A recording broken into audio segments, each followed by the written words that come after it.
اسی طرح حضرت سعید بن جبیر رضی اللہ تعالیٰ عنہ یہ فرماتے ہیں کہ ایک دن صحابی رسول حضرت سیدنا عبداللہ بن عباس رضی اللہ تعالیٰ کی بارگاہ میں ہم بیٹھے تھے، سارے اور بھی صحابہ کرام بیٹھے ہوئے ہیں، ایک شخص آتا ہے آپ کے پاس آ کر کہنے لگتا ہے کہ اے ابن عباس، نافرمان اللہ کے حضور کیسا ذلیل ہے، جبکہ اللہ تعالیٰ کی اطاعت میں جلدی کرنے والا کتنا اچھا ہے۔ یہ بات آ کر کی اور کہنے لگا ابن عباس، گناہگار لوگ اللہ کے قرب سے کتنے غافل ہیں۔ اس شخص نے یہ کہا اور چلا گیا۔ لوگوں نے عرض کیا حضور، یہ شخص جو ہے، یہ جو آپ کو بڑی پیاری پیاری باتیں، میٹھی میٹھی باتیں کر رہا ہے، یہ شخص کفن چور ہے، یہ کفن چوراتا ہے، ایسی فکر آخرت والی باتیں کر کے یہ اپنی غلطیاں، اپنے گناہوں کو چھپاتا ہے، اور جب رات ہوتی ہے تو قبرستان جاتا ہے اور کفن چوری کرتا ہے۔ حضرت عبداللہ بن عباس رضی اللہ تعالیٰ نے کہا کہ ایسا ہو نہیں سکتا، جو اس شخص کی جو گفتگو ہے، ایسی باتیں کفن چوری کرنے والا نہیں کر سکتا۔ آپ رضی اللہ تعالیٰ عنہ نے یہ کہا کہ جب تک میں خود نہیں دیکھ لوں گا میں بات کو یقین نہیں کروں گا۔ تو ایسا ہی ہوا کہ لوگوں نے عرض کیا کہ اگر آپ ایسا چاہتے ہیں تو ٹھیک ہے، آپ اس کی تحقیق کریں، ہم آپ کو دکھا دیں گے کہ یہ تو رات قبرستان میں جاتا ہے اور کفن چوری کرتا ہے۔ چنانچہ رات ہوئی تو شخص جسے لوگ کفن چور کہہ رہے تھے وہ اپنے گھر سے نکلتا ہے، کندیل یعنی لالٹین اس کے ہاتھ میں ہے، قبرستان کی طرف چل پڑتا ہے۔ لوگوں نے حضرت عبداللہ بن عباس رضی اللہ تعالیٰ عنہ کو ساتھ لیا اور اس کے پیچھے ہو لیے۔ وہ شخص قبرستان پہنچتا ہے اور قبرستان پہنچ کر قبر والوں کو سلام کرتا ہے، اور سلام کرنے کے بعد کیا کہتا ہے؟ اے تنگ قبروں والو، تم پر سلام ہو۔ اس کی گفتگو سننے والی ہے۔ قبرستان میں جا کر اس نے جو گفتگو کی نا، حضرت عبداللہ بن عباس رضی اللہ تعالیٰ عنہ بھی ساتھ ہیں، دیگر ساتھی بھی آپ کے ساتھ ہیں۔ وہ شخص جا کر کیا کہتا ہے کہ اے تنگ قبر والو، تم پر سلام ہو۔ اے کیڑے مکوڑوں کی خوراک بننے والو، اے مصیبتوں میں گرفتار مردو، تم پر سلام ہو۔ پھر بولا ہے قبرستان والو، تمہارا سفر کتنا لمبا ہے، تمہارا راستہ کتنا خطرناک ہے، کاش مجھے علم ہوتا تم کس حال میں ہو، اپنی دنیاوی زندگی پر شرمندہ ہو یا بارگاہ الہی میں حاضر ہونے پر تم خوش ہو رہے ہو۔ تم ہم سے پہلے آگے پہنچے، ہم تمہارے پاس آنے کے انتظار میں ہیں، جہاں آج تم ہو کل ہمارا بھی وہیں قیام ہوگا۔ اللہ پاک تم پر برکتیں نازل فرمائے۔ جب ہم قبروں میں پہنچیں گے کاش ہم پر بھی رحم کیا جائے۔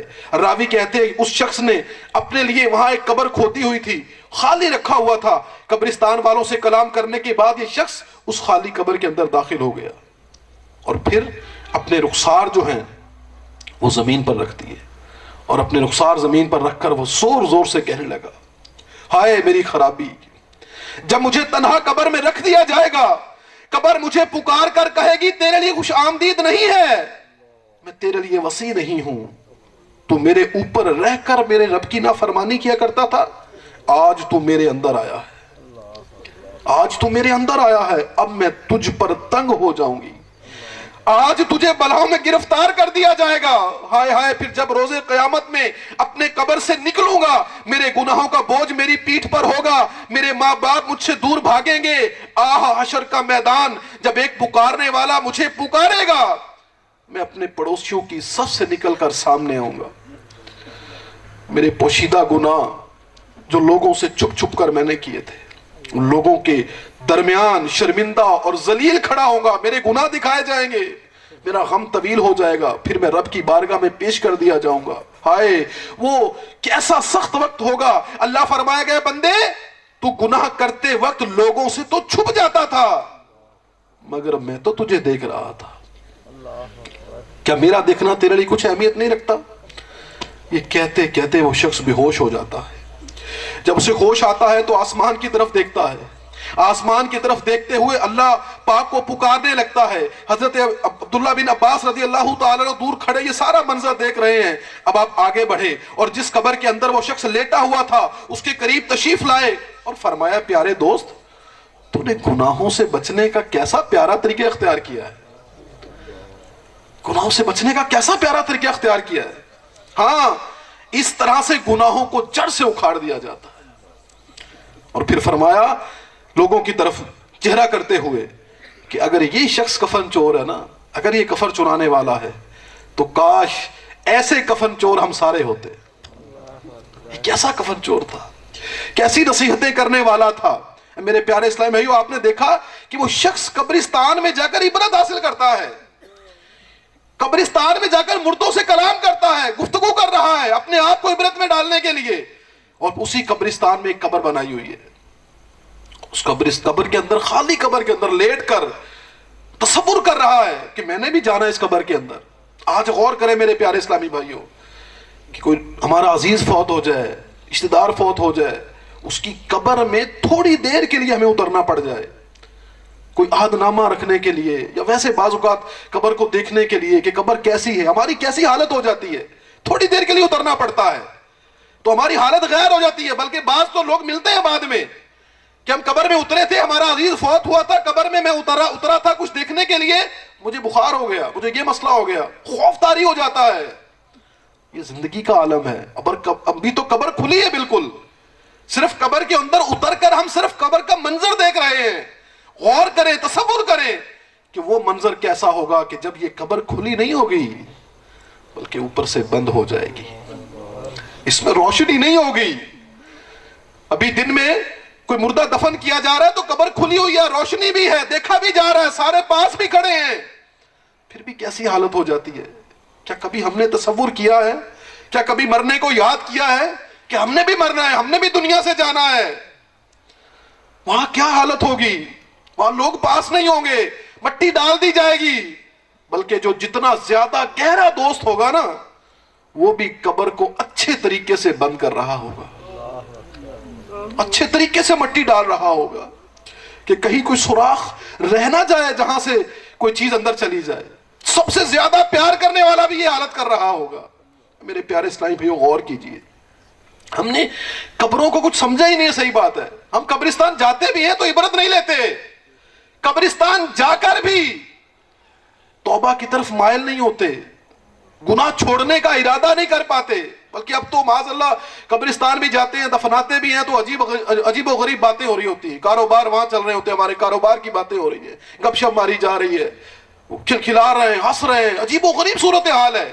جبکہ پہلے کے دور میں حالت یہ ہوتی تھی کہ اگر کسی کا کوئی فوت ہو جاتا تھا تو اس کے ساتھ جو قبرستان جانے والے تھے یا اس کے قرب و جوار میں رہنے والے لوگ تھے، ان کی حالت یہ ہوتی تھی کہ پتہ نہیں لگتا تھا کہ کس کا عزیز فوت ہوا ہے. سب کی ایک ہی کیفیت ہوتی تھی، پریشان تھے، رو رہے ہوتے تھے. کس وجہ سے؟ اس وجہ سے آج یہ چلا گیا، کل ہمیں بھی اس کے پیچھے جانا ہے. اپنی موت کو یاد کرتے تھے. تو پیارے اسلامی بھائیوں، قبرستان یہ زبردست مقام عبرت ہے. ہم میں سے ہر ایک کو کبھی نہ کبھی قبرستان جانے کا اتفاق تو ہوتا ہوگا. ہم غور کریں، کیا ہم نے کبھی غور کیا ہے کہ قبرستان کی جو فضائیں ہیں یہ کیسی سوگوار ہیں، کیسی ہوائیں اس کی غمناک ہیں. اور سچی بات ہے، یوں لگتا ہے جسے زبان حال سے، ظاہر ہے ان کی زبان تو نہیں ہے لیکن زبان حال سے یہ اعلان کر رہی ہے کہ اے دنیاوی زندگی پر مطمئن رہنے والوں، تم سبھی کو ایک نہ ایک دن یہاں ویرانے میں قبر کے گہرے گڑھے کے اندر آ پڑنا ہے. یہاں سے تجھ کو جانا ایک دن، تصور کریں، قبر میں ہوگا ٹھکانا ایک دن، وہ خدا کو ہے دکھانا ایک دن. اب نہ غفلت میں گوانا ایک دن، ایک دن مرنا ہے، آخر موت ہے. کر لے جو کرنا ہے، آخر موت ہے. آنے والی کسے سے ٹالی جائے گی، جان تیری جان والی جائے گی. روح رگ رگ سے نکالی جائے گی. تجھ پہ ایک دن خاک ڈالی جائے گی. ایک دن مرنا ہے، آخر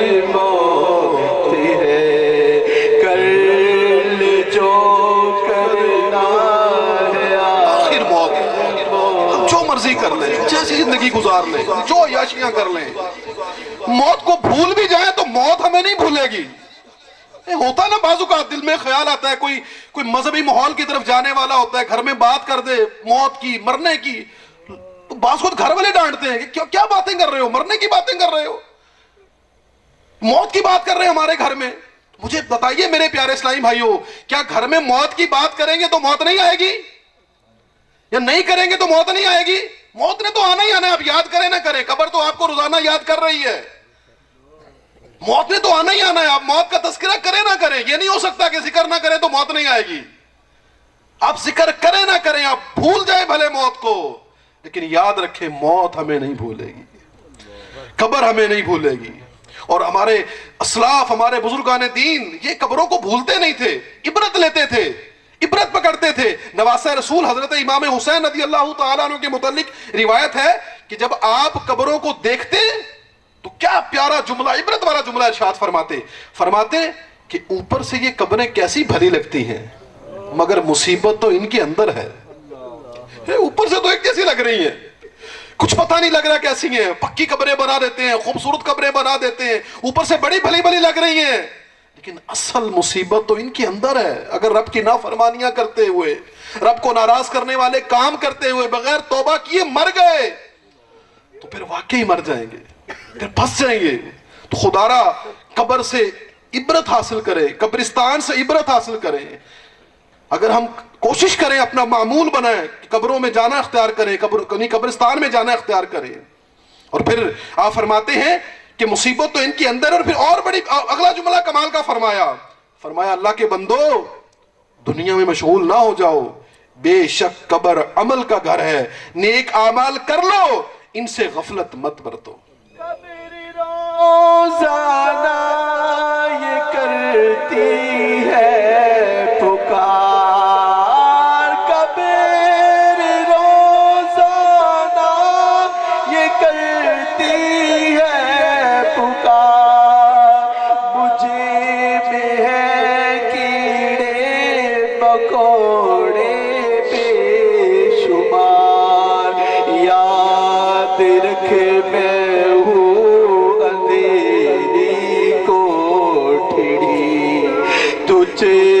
کو ہوگی مجھے میں وحشت بڑی، اور میرے اندر تو اکیلا آئے گا، کوئی ساتھ نہیں جانا، اکیلا۔ میرے اندر تو اکیلا آئے گا، مگر آمال لیتا آئے گا، گپ اندھیری کبیر میں جب جائے گا، بے عمل بے انتہا گھبرائے گا، کر لے توبہ رب کی رحمت ہے بڑی، کر لے توبہ آج توبہ کی رات ہے، رب کی بارگاہ میں سچی توبہ کرو۔ کبیر میں ورنہ سزا ہوگی کڑی۔ اللہ ہم پر کرم فرمائے، اللہ رحمت کی نظر